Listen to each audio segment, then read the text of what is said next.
पुराने जमाने च डॉक्टरां कोल एक ही सिरिंज हुंदी सी, उन्हों गर्म पानी च रखते सन, स्टोव च अग बाल के उत्ते पतीली रख के ते ओदे विच गर्म पानी विच सिरिंज रखते सन, क्योंकि सारे पिंड नूं टीके लाने हुंदे सन ते सिरिंज एक हुंदी, सूई भी ओदे विच ही हुंदी, गर्म पानी विच। मैं एक डॉक्टर नूं पुछया, मैं क्या ये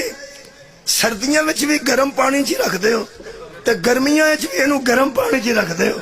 ये सिरिंज तुहाडा की कसूर की? हो सका जी मुस्कुरान लग पिया, कहने लगा जनाब मजाक की गल नहीं, दवाइयां पेटेंट जिन्नियां भी होण असली होण साफ ते पाक होण, सिरिंज दे विचों निकल के उस किसे बंदे दे विच जाना है, जे दरम्यान वाला वसीला ही ना पाक होवे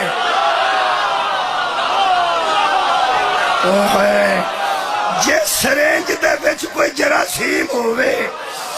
दवाई ते ठीक है, दवाई ते ठीक है, ये दवाई उस सिरिंज च पा दईए जिदे विच अगे जरासीम होण,